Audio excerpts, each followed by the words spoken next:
Salutations, readers. Welcome to or welcome back to the Critical Writer channel. My name is Nkechi, and for today, I am doing a wrap-up of all the books that I have DNF'd in 2023. Now, as I'm recording this, it's early December, so there's still a few weeks left of the year that I could easily DNF a book.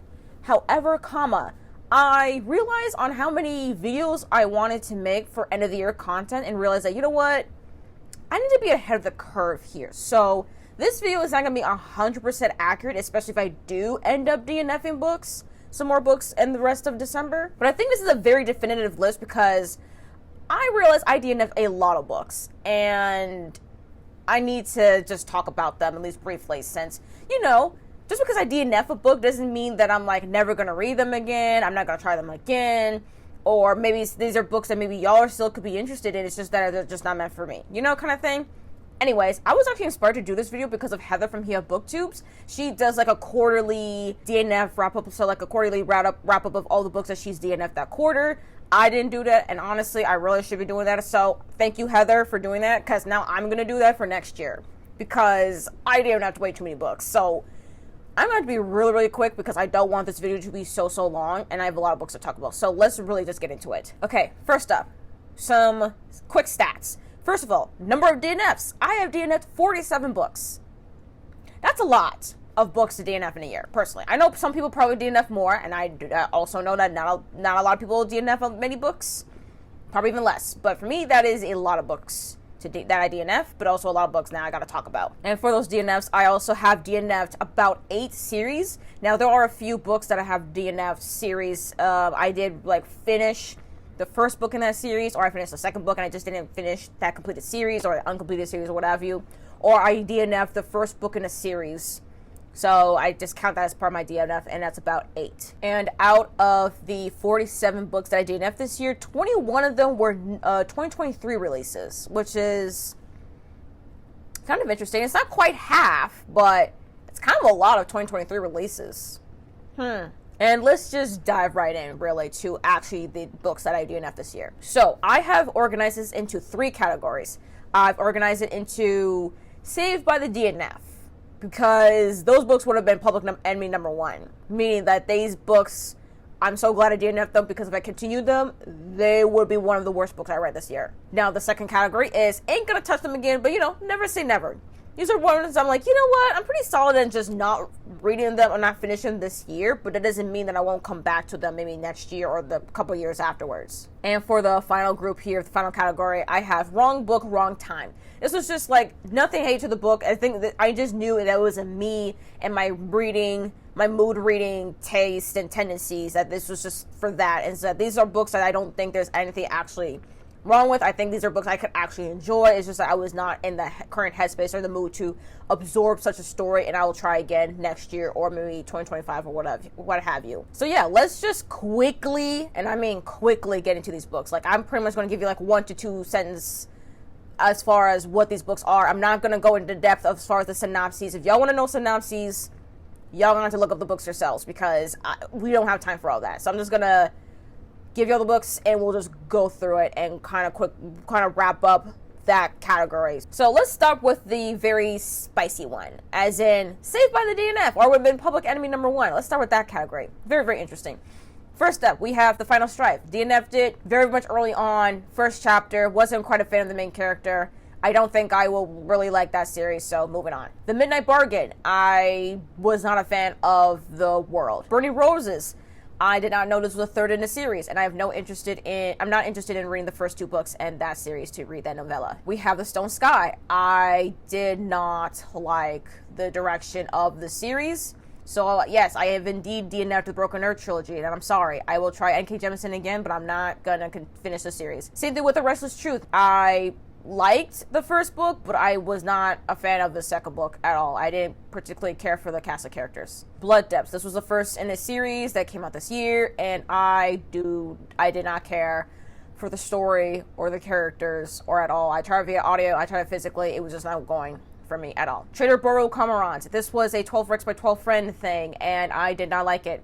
I tried the audiobook. I tried physically. I tried so many times. It was just not it for me. Immortal Longings. Y'all should know my thoughts and feelings on this one. But just for reiterating, for anyone who's missed it, first book. This is Chloe Gong's first adult debut. First time in adult fantasy. Not it for me. Did not like the writing style. Did not care for the kind of story. And when I heard more about the magic system, definitely not for me. The Splinter in the Sky. This one I got as an e-arc. Actually, I requested on NetGalley and I DNF'd it because I did not like the writing style, I did not care for the characters, and I definitely did not care for this space opera sci-fi world. Just not it for me at all. Wuthering Heights. This was a classic that I had on my shelf for a few months that I really wanted to try. I wanted to try one of the Bronte sisters, and this was just not it for me at all. I do not care. This doesn't mean anything. This was an indie asexual romance book that I was really excited for, but I was getting really, really, really bored, and I got over 100 pages into this 400-page plus book, romance book. I did not continue it. Unfortunately, I unhauled it. The Fire Next Time. This one I did not care for as well. Fortunately, I thought the essays by James Baldwin in this one, there was only 2 essays, and I thought they were very, very boring. Unfortunately. Rouge by Mona Awad. This was my first time reading a Mona Awad book, and I got over about 100 pages, and it was just not it for me.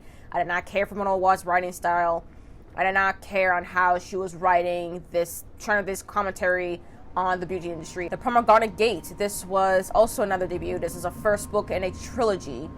And I was really interested in this one because it was features Jewish characters, and it was during the time of the Spanish Inquisition, which is a history that I'm not familiar with.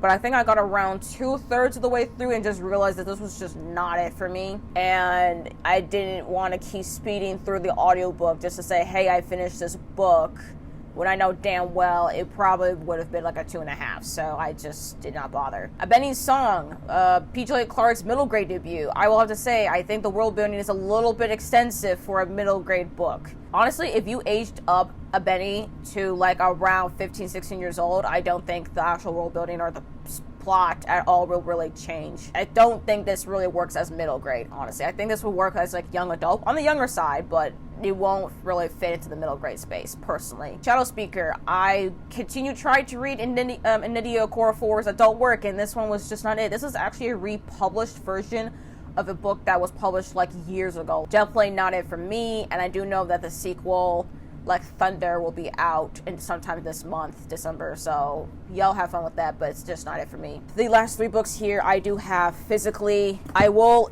admit that Divine Rivals and What the River Knows, both of these books are published under Wednesday Books, and I'm still participating in the boycott. I'm just gonna kind of quickly say it, because it's not like I'm reviewing. I don't really review my DNFs at all. I don't count that as a review, but I just want to let y'all know that I did DNF these books for varying reasons. And then literally as of yesterday, I DNF Second Eros. This one was just a cover buy. It was just not it for me. The writing style, I was thinking that this would be lush and poetic, or even just lyrical, descriptive. No, this was so damn boring. This is my first foray into a Greek myth retelling.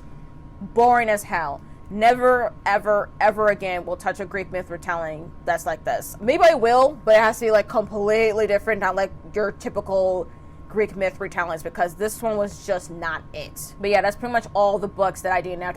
I think I'm going to show y'all a graphic here, and all the books that I DNF'd that they're part of this category here, because trust me, a lot of these books really would have been Public Enemy #1 for sure. Alright, the next category, which is ain't gonna touch it again, but never say never. So not a lot of books here, but I'm just gonna quickly go through these ones as well. So first up we have Siren Queen. This was definitely very, very early on in the year.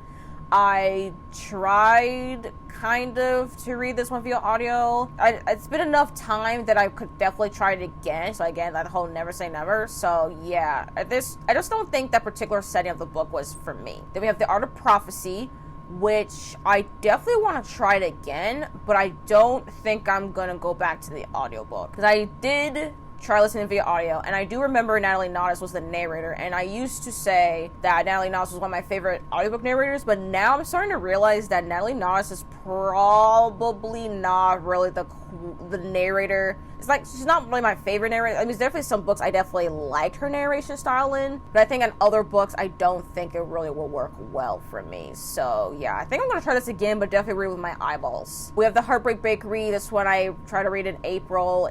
I was just not in the mood for that romance, but I definitely want to try it again though. Like, I'm still trying to get back in, I'm trying to see if I can really read a romance. So I definitely want to try this again, but I don't know if I will try it again, kind of thing. Like, I'm still like curious if I would like it, but like I won't be surprised if I DNF it again. Then we have Down Comes the Night, which is Alison Saff's debut. I was not quite a fan of the setup, so I think if I were to try it again, probably maybe I try the audiobook. Maybe I'll like it.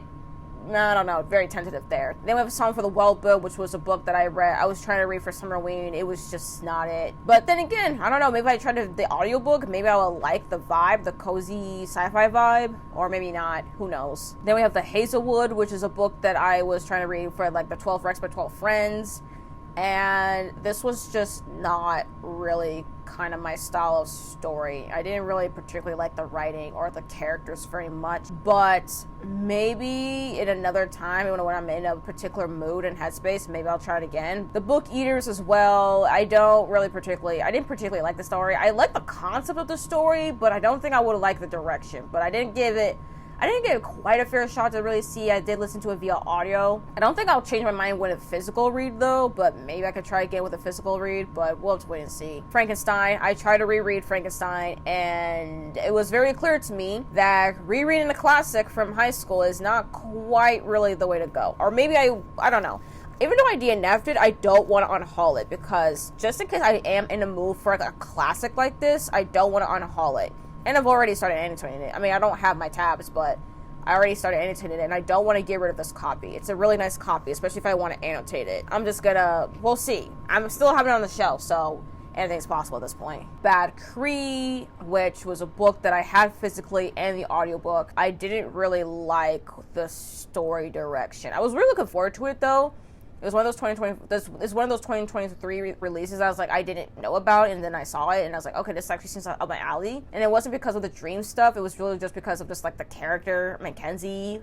Yeah, I think that's the main character's name, and I just did not really care for her. Then we have God of Mercy, which is a book I had on my shelf for a few months. I bought it from an independent bookstore here. So I was actually kind of sad that I DNF'd it. I had it physically, and I was also listening to the audiobook, but I just really was not a fan of the writing style. I was like, this is going to really bore me. Like, so boring. Like, it's already lit fic, and I'm just like, I'm going to be so bored with this writing style. But it was a story that I was interested in, so I don't know. Maybe I'll try again the audiobook, but who knows. And then I tried to read All's Well, another Mono Awad book. That's my second try into a Mono Awad, and I didn't get very far into this one. It wasn't really quite the writing style. I did prefer the writing style here than in Rouge, but I didn't particularly like the character here.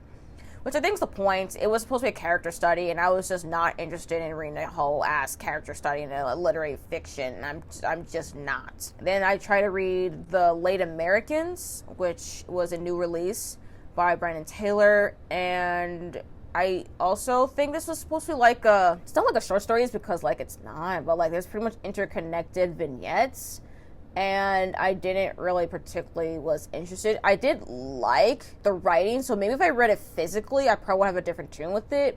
And it wasn't like the audiobook was bad either, it's just that I was not interested in this kind of story, so maybe in the future, when I read with my eyeballs. Unfortunately, it hurts me to say that I did DNF How to Read Now by Ling, and this is an essay collection on just like reading culture pretty much, and it's not like the essays were not bad at all. They were well written. I just think that the essays were just too long. I was like, okay, I kind of got it. It's not like none of these concepts in this book was really like new to me, but like it was just way too long. I was like, can we cut these essays down like half the length, because you are way too verbose here. So that's why I DNF'd it. I might come again to it if I have more of the particular patience for these long essays, but probably not. But I'm not going to unhaul it, though. I think this is a very important essay collection. It's just that I just don't think this is going to be an essay collection that I'm really going to be going to very often. But it's at least an essay collection I would still recommend despite it DNFing. So if you're interested, and it's a collection like this, check it out. But yeah, that's pretty much all the books that I DNF'd. I will have a graphic here of all the books I DNF'd on their covers, and the ones that are starred are the 2023 released ones, which is not a lot, honestly. There's not a lot of 2023 releases I'm like, okay, I'm not touching this again, but like I would probably will in like a few years time kind of thing. And let's get to also another interesting category though, which is wrong book, wrong time, which I feel like this is, I wouldn't say it's the most common DNF, because I do think it's just the DNFs that you just know damn well that you're never going to touch again. But I think we need to really normalize the DNFs where we're like, okay, this was just the wrong book at this wrong particular time. I just need to give it another chance kind of thing. And I definitely recognize that here. And actually, this is the section where I have the books physically, mostly. So first up in this category, we have She Would Be King. Now, this is a book that I try to read for Blackathon. I did DNF it because the subject matter for the particular book was just a lot. It was just a little, I would say it was like not too much. It was just a lot for me at that time, but I recognize that this will be a story that I would love. I know I would love this story, which is why I DNF'd it softly, so that at another time I could pick it up when I'm definitely better in headspace to absorb this story. And next I have How We Go in the Dark by Sequoia Nagamatsu. This one, I actually was trying to read it actually physically from my library. I had the library copy, but I bought my own copy because I just knew that I was going to love it. I was just not in particular headspace to absorb this story at that time. Like, it's one of those connected vignettes kind of stories that still like come together at the end, and I'm just like, I have to keep this. This is just going to be so good. And I know a lot of people loved this book last year, so I'm just going to keep it. I don't know when I'm going to read it, but I'm going to keep it. Okay, next one. We have The Space Between Worlds. Now, this one's a book that I think I put in my 2024 anticipated releases video that it has a sequel, so I'm definitely going to read this one, and I just know I'm going to love this one too. I was listening to the audiobook as well, and I really loved the audiobook. It was just most often when I DNF a book, I'm just DNFing the book because I was too overwhelmed with having so many current reads, and this was just one of those times. I had too many books going on at once, and I just needed to DNF, so yeah, I'm keeping The Space Between Worlds. Also has a really nice cover, and I really am looking forward to reading the sequel as well. So I'm keeping this book so I can continue on with the series. It just sounds super cool, like multiple universes, and with a sapphic romance.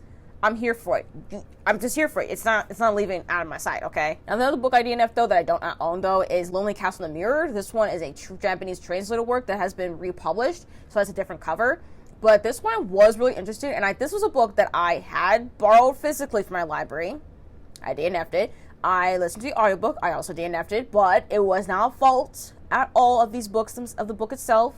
In fact, I actually really liked the book. It was just, I was just overwhelmed with having so many other Korean reads that I could not particularly focus on this book. So I'm going to give it another chance. In fact, I actually really want to have my own copy, because I just really, really like the cover for this one. Next, Lights from Uncommon Stars. This was a book that I was reading sometime this summer, and at first I wasn't really sure on if I want to come back to it, but now I'm thinking about it, it sounds like a nice, queer, sci-fi, fantasy, lighthearted book that I'm like, you know what? This actually would be really nice when I'm just like wanting to decompress and I just really want a nice book. I think that'd be the perfect book for me. So I want to come back to it, for sure. But I'm going to come back to it, though, via audio. I don't think the physical is going to do me much, but I will come back to the audiobook, though. So I'm going to come back to that one. All right, now the next book here I have is The Marriage Portrait. If you have seen my read or unhaul video, y'all know about my thoughts on The Marriage Portrait. But if you did not watch that video, just want to let y'all know that at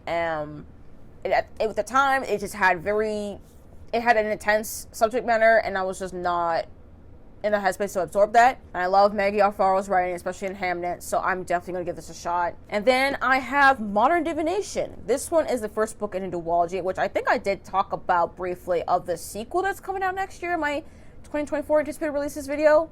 Look, I'll link the anticipated releases and the read it or unhaul video down below. But this was a book that's definitely, this is like a contemporary fantasy romance as well with witches. And this was a very, very slow-paced book. And this is also indie pub, self-published book. But this is indeed slow, very, very slow-paced. Very, very slow. So this was a book that I was like, I need to put this down. Because again, I'm getting overwhelmed with all my current reads. And I'll come back to it when I'm having the patience to read it. Hopefully this winter. Then there was Plantains and Our Becoming Poems, which is a poetry collection. And I actually was really liking this poetry collection, but again, I was just really, really overwhelmed with the amount of current reads, so it was very much short-lived. But I'm definitely going to borrow it again from my library, though. Next up, The Hacienda. This one was actually a book I was indeed enjoying, but again, it was also the point of time. Actually, the next few books I'm going to talk about here actually are pretty much horror books that I'm just like, I was not in the headspace to read at that time. And The Hacienda was one of those first horror books that I did DNF in like that September, October. Actually, it was mostly around like September, October for sure. Because I was just not in the mood to read a horror book when there are current horrifying atrocities going on in our world with ethnic cleansing and genocide. Like, I'm just like, I cannot read a fictional horror book when there's actual horrifying atrocities going on. I'm hoping to get back into my horror game, but not in the headspace for it right now. I'm just not in the headspace for horror, but I want to get back into it because I was really enjoying The Hacienda, and I want to come back to it. That gothic horror, I'm here for it. I'm gonna come back to it, just not right now, because good lord. The next two books I have here, The Spirit Bears Its Teeth, which is Andrew Joseph White's sophomore novel, and then Natural Beauty by Ling Ling Huang. This was a debut novel. Both of these books are horror books. I soft DNF these books because, again, like I said before, the horror, it's so hard for me to read fictional horror when, like, actual atrocities are going on in the world. So it's just, I just couldn't do it. But I will come back to those books for sure. And then I was reading More Perfect, which is my first time reading Timmy O, and this was, I found out because it's a Greek myth retelling, or more like a Greek myth reimagining of Eurydice and Orpheus, and it's something that was taking place in like a dystopian, futuristic London. I was really looking forward to reading this one. It was very simple too, but like again, I was really overwhelmed with all my current reads, so I didn't bother with that. And then I also DNF'd House of Marion by JL. This was actually a book I got on my radar because of Jesse from Jesse on YouTube, and also the naked hardcover, y'all. Look at the nakedness. Look at this book. And I got it for and look at the end pages. Yo, I got this book for like $10 on Target. So, I'm keeping this book, okay? This was a steal. And I DNF'd it because I was reading this for a particular like romantic new releases vlog that's never going to see the light of day. But at the time I was not quite interested in the world of the characters, but I don't think it was really the fault of the book itself. I just don't think I was particularly in the mood for this particular story, because I do think maybe there's sometime in the future I would be interested in this story. Also, I really liked the writing style. I really liked JL's writing, so I didn't want to unhaul it. Like, when you have good writing, I'm more than likely to like give your book another chance. I was like, look, this could be a me thing. It could be some good writing. Maybe the story, narratively, maybe it could be boring, but like if you have some really good writing, I'm going to continue on, okay? Well, hopefully I will. But like, I definitely want to keep this on the shelf for sure. So yeah, and also this is the first in a series and it came out this year, so I just want to give it a shot. And also I am very curious to see what the sequel will look like. And then the last two books I DNF'd. So first, one of them is actually, no, both of them are actually anthologies. So we have Out There Screaming. Yes, I did DNF the Jordan Peele edited anthology. I'm very sorry. I was reading this one slowly because I was thinking I was back in my horror game, but then again, real world atrocities, and I was just not in that headspace again to read horror. So I did soft DNF it. I did return it from my library, but I do plan to buy my own copy so that I can at least have it on the shelf, because I was really enjoying that anthology, y'all. That was a really good anthology. Definitely highly recommend it if you're into horror. And then All These Sunken Souls, which is pretty much a young adult black horror anthology, and I was really looking forward to this one because Joel from Fictional Fates actually has a short story in this anthology, and I was really looking forward to reading that, but I was just also not in the headspace to read it. I didn't have both of those at the same time. I didn't get really far into All These Sunken Souls, but I was really looking forward to really reading it. So I definitely want to actually purchase my own copy of this one as well to support all the authors and all the contributors as well. As far as Wrong Book, Wrong Time, that's pretty much all we have there, about 15 books. I'll have the graphic here. Definitely a few 2023 releases that I DNF'd, but for the most part, at least I'm willing to come back to them. But yeah, that is pretty much it. That is all 47 books that I DNF'd this year. I really just want to make this really quickly because 47 books to DNF, that's a lot. That's a lot. And especially when 21 of them were 2023 releases, kind of telling. I mean, first of all, it shows that I really am wanting to try 2023 releases that I maybe haven't heard of. Some of them I was anticipating, and then they end up being like, okay, Public Enemy #1 if I continue reading them. And other ones, I was like, you know what? This was really good. I just need to give myself some time on them, you know? Definitely gotta say, I will be making like a quarterly wrap-up of all the books I DNF, especially if I DNF way more books next year. That's pretty much it. This is the this is not gonna be the first end of year content. In fact, I actually will count the 2024 anticipated releases and my Reader on Haul challenge videos as like end of the year content. They're not on the reflective side, but it's definitely thinking of like the next year kind of side. So yeah, definitely start expecting some end of the year content pretty early for me for this month, because the amount of videos I was thinking of originally doing, we got to start cutting them down, because I'm not trying to film all those videos like the last week of December, early first week of January. That's a lot of videos. But anyways, that's it for me. Like the video if you like it, subscribe if you want to, comment down on y'all's thoughts. Like, what are y'all's thoughts on the books I DNF'd? Do y'all like the categories? I put these books in my DNF categories. What will y'all put as for categories? How many books did y'all DNF? Actually, I'm very curious on how many books y'all have DNF'd. Are there any of those DNFs that y'all plan on going back to for maybe next year or 2025? I don't know. Y'all can let me know about that. If you do want to leave me a comment though, but you don't really have much else to say, you just want to leave me an emoji, give me the X emoji, whether it's the actual X or it shows like a person doing the X sign, like this, whichever one, okay? But anyways, thank you all for coming to this video, and I hope to see you all in my next one. Bye.